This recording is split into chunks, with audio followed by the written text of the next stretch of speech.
মালাকুল মাউতিল্লাযী উকিলা বিকুম সুম্মা ইলা রাব্বিকুম তুরজাউন।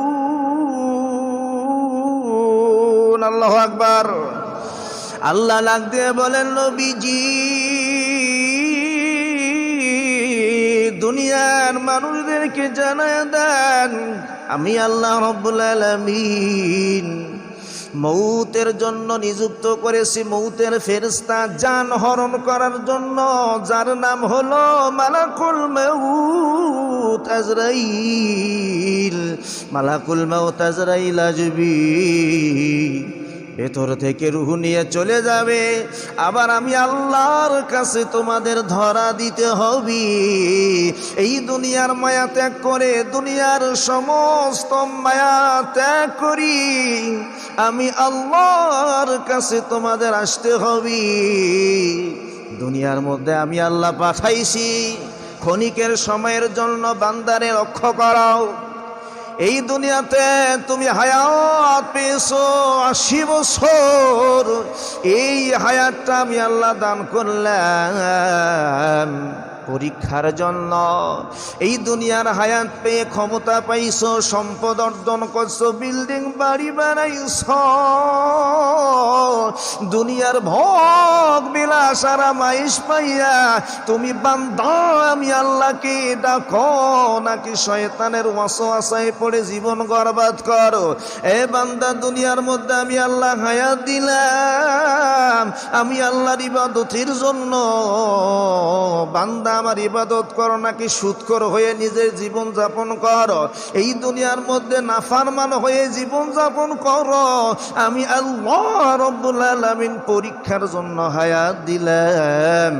আল্লাযী খালাকাল মাউতা ওয়াল হায়াতা লিয়াবলুয়াকুম আইয়ুকুম আহসানু আমালা। আমলের মধ্য থেকে তোমরা কি শ্রেষ্ঠ?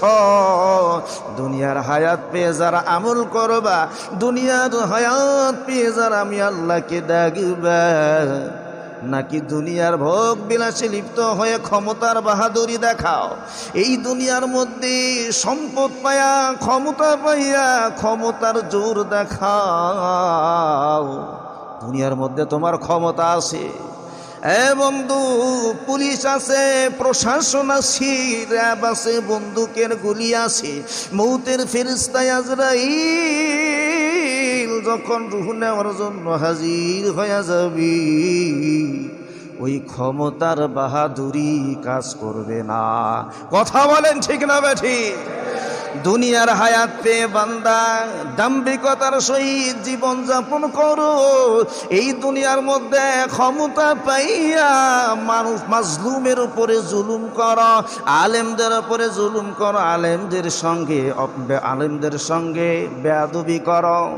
এক শ্রেণীর লোকেরা, আমার বন্ধুগণ, রংপুরের জমিনের ঘটনা, গোটা বাংলার জমিনে যিনি কোরআনের পাখি ছিল, মুসলমানদের হৃদয়ের স্পন্দন, এই আল্লামা সাঈদী রহমতুল্লাহ আলাইহির ছবির মধ্যে এক শ্রেণীর বেয়াদবের দল ছবির মধ্যে জুতা মারল, ছবির মধ্যে বেয়াদবি করল, কারণ এটা হলো তাদের ক্ষমতার পাওয়ার দেখালো। কথা বলেন ঠিক না বেঠিক? যিনি কোরআনের পাখি ছিল, যার তাফসির শুনে হাজারো বক্তা হয়েছে, হাজারো মুসলমান, হাজারো নাফরমান তেনার ওয়াজ মাহফিল শুনে, তেনার বক্তৃতা শুনে নামাজি হয়েছে, দিনী শিক্ষায় শিক্ষিত হয়েছে, আমলওয়ালা হয়েছে। সেই আল্লামা সাঈদীর ছবির মধ্যে ব্যঙ্গ করলো এক শ্রেণীর বেয়াদবের দল। কথা বলেন ঠিক না বেঠিক? কেন? ক্ষমতার বাহাদুরি। আজকে ক্ষমতা আসি, যখন মৌতের ফেরেশতা আজরাইল রূহ হরণ করার জন্য আসবি, তোমার ক্ষমতা দিয়ে কোনো কাজ হবে না। দেশের প্রেসিডেন্ট হন, মেম্বার হন, চেয়ারম্যান হন, এমপি হন, মৌতের ফেরেশতাকে যদি বলেন, রে মৌতের ফেরেশতা, এই বাংলার জমিনে আমি বড় ক্ষমতাবান, তুমি আমার রূহ কবজ করতে পারবা না, 1 বছর পরে আসিও। মালাকুল মাউত কি মানবে? মৌতের ফেরেশতা আজরাইল কান্নার পর জমিনে রুহু নেওয়ার জন্য আসে।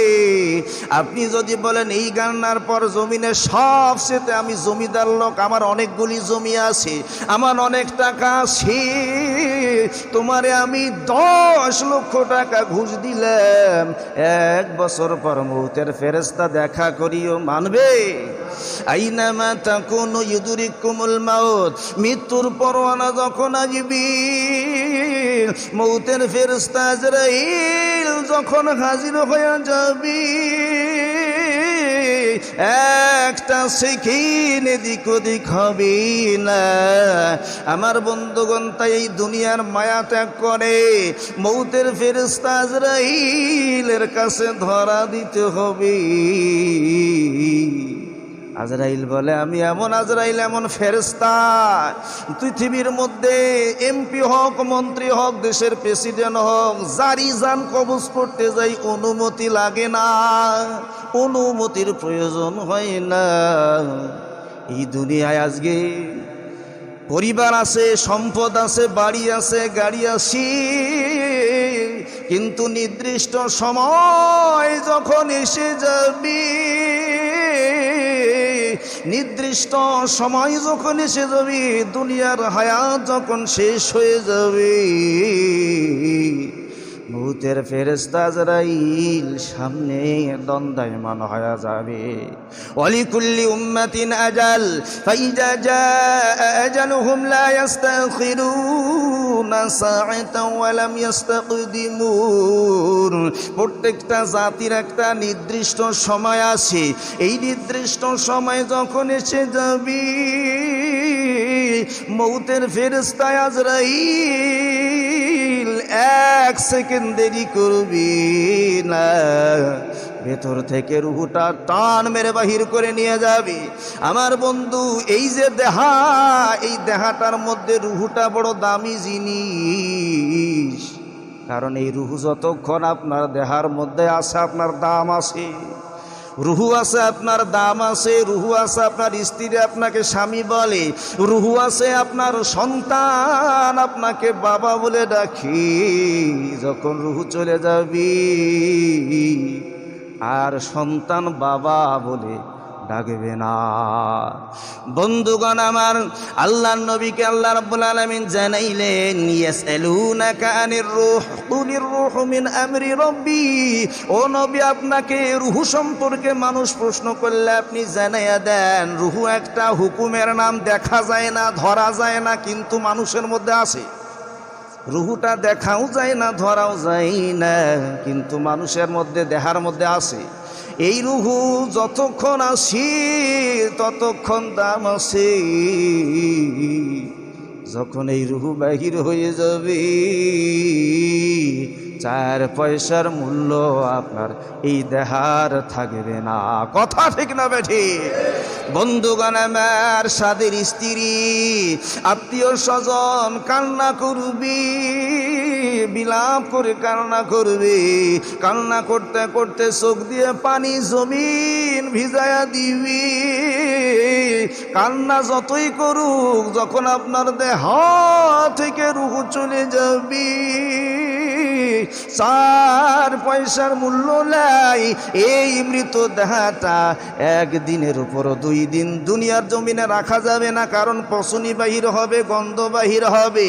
লক্ষ্য করুন, একটা গাড়ি যদি আপনি 10 বছর চালাইয়া ভাঙ্গারি দরে বিক্রি করেন, ভাঙ্গারি দরেও বিক্রি হয়, কিন্তু আপনার এই দেহা থেকে যখন রুহুটা বাহির হয়ে যাবে, 1 পয়সার মূল্য থাকবে না। কথা ঠিক না বেঠিক? কার জন্য এই মায়ার পৃথিবীতে সম্পদের পাহাড় তৈরি করলেন? কার জন্য এত খাটাখাটি? কার জন্য এত কর্ম করলাম যে মৃত্যুর সময় মালাকুল মউত আজরাইলকে ঠাক দিতে পারলাম না? দেহার মধ্যে রুহু আছে, দেহার মধ্যে যদি অসুখ হয়, রুহু বলে চিকিৎসার দরকার। এ বন্ধু, এই দেহাটাকে আমরা বড় মহব্বত করি। দেহার মধ্যে যদি অসুখ হয়, গঙ্গাছড়া মেডিকেল আছে না নাই? এই জায়গার মধ্যে চিকিৎসা নেই, চিকিৎসা নিয়েও যদি সুস্থতা না আসে, রংপুর মেডিকেলে যাই, আরও বিশেষজ্ঞ ভালো ডাক্তার কে আসে, বিভাগীয় প্রধান কে আসি, তার কাছে চিকিৎসা নেই, কারণ দেহাটা বড় মহব্বতের জিনিস। রংপুরের চিকিৎসা নিয়েও যদি সুস্থতা না হয়, ঢাকা মেডিকেলে চলে যায়, ঢাকার চিকিৎসা নিয়েও যদি ভালো না হয়, দুনিয়ার মধ্যে সম্পদ আছে, টাকা আছে, পয়সা আছে, পাসপোর্ট ভিসা তৈরি করে ভারতে চলে যায়, চেন্নাই, মাদ্রাজ, অ্যাপেলে চিকিৎসার জন্য, উন্নত মানের চিকিৎসার জন্য, কারণ এই দেহাটাকে বড় মহব্বত করি, এই দেহাটাকে বড় আমরা ভালোবাসি। কিন্তু আল্লাহ বললেন, বান্দারি যতই চিকিৎসা তুমি করো, নির্দিষ্ট একটা আমি আল্লাহ সময় করে দিছি। যখন এই সময় তোমার এসে যাবে, তোমার হায়াত শেষ হয়ে যাবে, মৌতের ফেরেশতা আজরাইল একটা ভয়ঙ্কর চেহারা নিয়ে তোমার কাছে হাজির হয়ে যাবে। আজরাইল কিন্তু চেহারা ভয়ঙ্কর নিয়ে আসে বৎকারের রূহ নেওয়ার জন্য, আবার এই আজরাইল সুন্দর আকৃতি নিয়ে বান্দার রূহ নেওয়ার জন্য আসি। নবীগণদের রূহ নেওয়ার জন্য মালাকুল মউত আসছে। প্রত্যেকটা নবী অসুস্থতার কষ্ট করেছে, কষ্ট হয়েছে, কিন্তু আল্লাহ বলছেন উম্মতের জন্য যারা নেককার হবে, যারা আল্লাহর প্রিয়ারা বান্দা হবে, তাদের রুহটা মায়ের কোলে সন্তান যেমন দুধ পান করতে করতে ঘুমায়া যায়, এমনই ভাবে আল্লাহর প্যারা বান্দার রুহ কবজ করা হবে। আল্লাহ বললেন, ওয়ান্নাসিআতি গারকা ওয়ান্নাশিতাতি নাশতা, শপথ ওই সমস্ত ফেরেশতাদের। লক্ষ্য করেন, এখানে কিন্তু আল্লাহ ফেরেশতাদের কথাটা বলেছেন। তাহলে বোঝা গেল জান কবজ করার জন্য ফেরেশতা আজরাইল একা আসে না, তার সহযোগী ফেরেশতাও আসে। বললাম যে 100 জন মারা গেছে, 100 জনের রূহ আজরাইল একাই কেমনে কবজ করে? অবশ্যই আজরাইলের সহযোগী ফেরেশতা আছে। বন্ধুগণ আমার, আল্লাহ বললেন শপথ করে, আল্লাহ বলছেন যে ওই সমস্ত ফেরেশতার শপথ যারা রুহুটা জোরাজুরি করে ভেতর থেকে টান মেরে নিয়ে আসি। আবার শপথ ওই সমস্ত ফেরেশতার যারা রুহু বাহির করি হালকা ভাবে, মৃদু ভাবে। মায়ের কোলে সন্তান যখন দুধ পান করতে করতে ঘুমায়া যায়, এমনই ভাবে নেক বান্দাদের ঘুমের ঘরই জান কবজ হয়ে যায়। আর বৎকারের রুহুটা বড় কঠিন ভাবে কবজ হয়। মউতের ফেরেশতা আজরাইল দুনিয়ার মধ্যে যদি আপনি নাফরমান হন, বেনামাজি হন, হারামখোর হন, এ বন্ধু একটা বিকট আকৃতি, এত ভয়ঙ্কর আকৃতির চেহারা নিয়ে আপনার কাছে হাজির হয়ে যাবে। তার চেহারা দেখে আপনার রুহুটা রুহুর জায়গায় থাকবে না, পশমের গোড়ার মধ্যে চলে আসবে। পশমের গোড়ায় গোড়ায় আশ্রয় গ্রহণ করবে, এরপর কলিজার ভেতরে চলে যাবে। শুধু ভয়ে ভয়ে এই রুহটা মাথার মগজি নখের গোড়ায় গোড়ায় আশ্রয় গ্রহণ করবি। মউতের ফেরেশতা আজরাইল, আল্লাহ বলেন গরকা মানে হলো ডুব দেওয়া, জোরাজুরি করি ভিতর থেকে মউতের ফেরেশতা আজরাইল জানটা কবজ করে নিয়ে আসবে। তাহলে আজরাইল আমাদের কাছে একদিন আসবে কি আসবে না? এরা জোরে বলেন, আসবে কি আসবে না? আজরাইল যদি আমাদের কাছে আসে জান কবজ করার জন্য, কোনো অনুমতির প্রয়োজন আছে? অনুমতি লাগবে? কেন লাগবে না? আল্লাহ রাব্বুল আলামিন এই পাওয়ার আজরাইলকে দিছে। শুধু একজন ব্যক্তির অনুমতি নিয়েছিলেন আজরাইল, যার নাম হলো আমার আপনার নবী জনাবে রাসূলুল্লাহ। বলেন সাল্লাল্লাহু আলাইহি ওয়াসাল্লাম। মৌতের ফেরেশতা আজরাইলকে আল্লাহ পাঠায় দিলেন, আজরাইল যাও, আমার হাবিবের সঙ্গে আমি সাক্ষাৎ করতে চাই, আমার বন্ধুর জান কবজ করে নিয়ে আসো, আগে অনুমতি নিবা। আমার বন্ধু যদি অনুমতি দেয় তাহলে জান কবজ করবা, আর যদি অনুমতি না দেয় খালি হাতে ফিরে আসবা।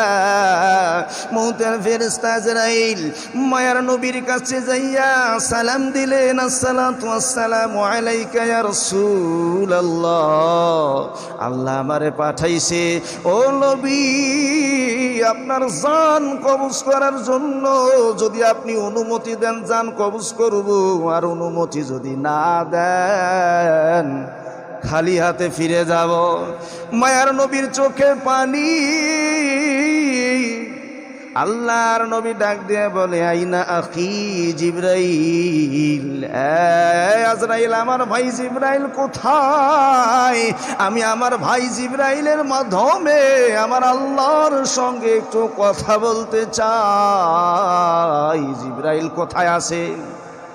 হুয়া ফিস সামাইল উলা। আজরাইল বলে জিবরাইল এখন প্রথম আসমানে অবস্থান করে। নবী বলেন আজরাইলকে যে আজরাইল, জিবরাইলকে ডাকো। জিবরাইলকে ডাকা হলো, ৭৭,০০০ পাখা দিয়া জিবরাইল উড়াল দিয়া মায়ার নবীর নিকটে এসে হাজির। লক্ষ্য করলেন মায়ার নবীর চোখে পানি, জিবরাইলের চোখেও পানি। আল্লাহর নবী ডাক দেয়া বলে, জিবরাইল আমি কান্না করি, তুমি দেখি কান্না করো, কারণ কি? জিবরাইল বলে, নবী আপনি তো কান্না করেন, কারণ কি? এবার নবী বলে, জিবরাইল তুমি কান্না করো কেন, একটু জানতে চাই। জিবরাইল ডাক দেয়া বলে, হুজুর এই দুনিয়ার জমিনে কোন পয়গম্বরের নিকট আমি 10 বার ওহী নিয়ে গেছি, কোন পয়গম্বরের নিকট 20 বার, 30 বার, 300 বার, 100 বার, কিন্তু আপনি নবী,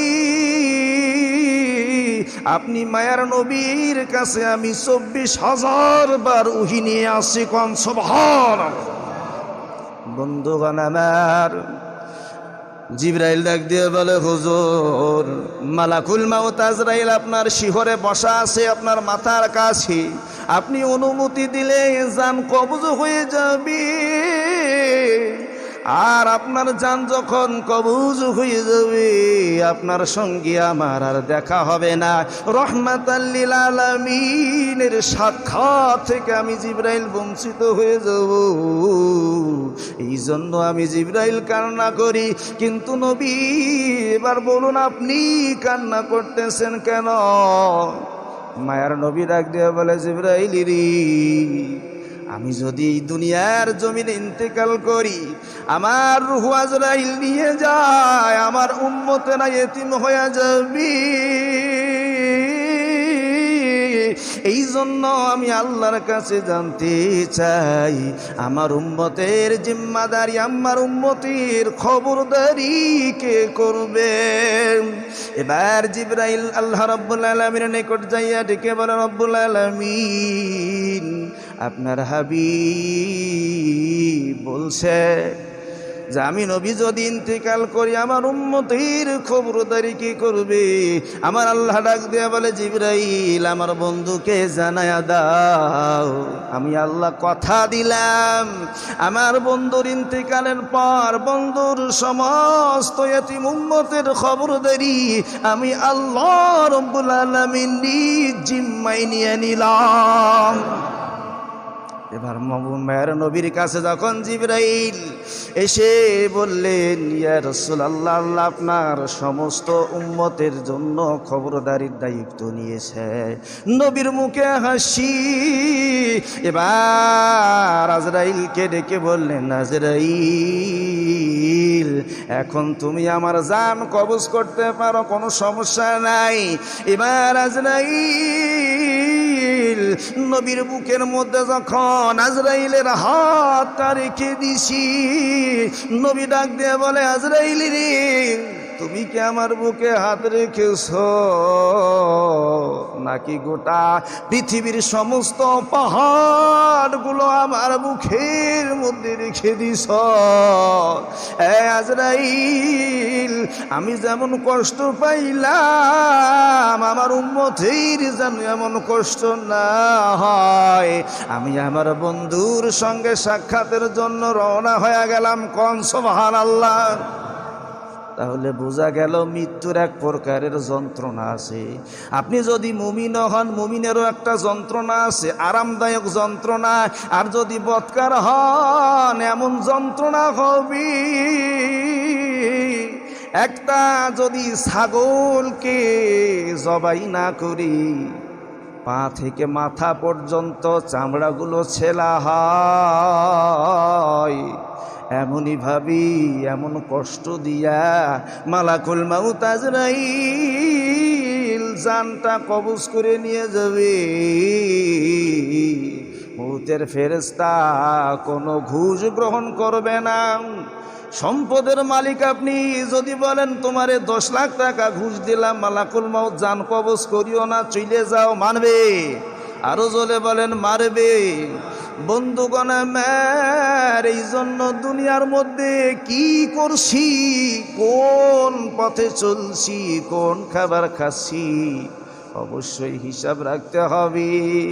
দুনিয়ার মধ্যে যদি নাফরমান হয়ে অন্ধকার কবরে যাওয়া হয়, কবর এমন জোরে চাপ মারবি, একদিকের হাড় আর একদিকের হাড়ের মধ্যে ঢুকে যাবি। মৃত্যুর সময় যন্ত্রণা দেওয়া হবি। আবার কবরে রাখা হলে কবরে এক প্রকারের যন্ত্রণা আছে। এই দেহের কোনো শাস্তি হয় না, শাস্তি হয় রুহের। মানুষ যখন মারা যায় দেহার মধ্যে কোনো আঘাত লাগে না। একটা মানুষ মরেই গেছে, তারে যদি আপনি আঘাত করেন লাগবে? লাগবে হলো রুহুর মধ্যে। আযাবটা দেওয়া হয়, শাস্তিটা দেওয়া হয় রুহুকে। মৌতের ফেরেশতা কষ্ট দিয়ে রুহু কবজ করে। আবার যখন কবরের মধ্যে রাখা হয়, কবরের মধ্যে রুহুকে শাস্তি দেওয়া হয়। বন্ধুগণ আমার, তাহলে মালাকুল মাউত একদিন না একদিন আমাদের কাছে আসবে। আসবে কি আসবে না? রুহু নেওয়ার জন্য একদিন না একদিন আসবে, কোনো মিস নাই। কিন্তু আমরা চাই যেন মালাকুল মাউত ঘুমের ঘরে আমাদের রুহুটা কবজ করে নিয়ে যায়। যদি একজন নেককার বান্দা হিসেবে, নামাজি হিসেবে, সৎ আদর্শবান উম্মতি মুহাম্মাদি হিসেবে দুনিয়ার মধ্যে জীবন যাপন করতে পারি, মালাকুল মাউত আজরাইল সুন্দর সুরত ধরে ঘুমের ঘরে জান কবজ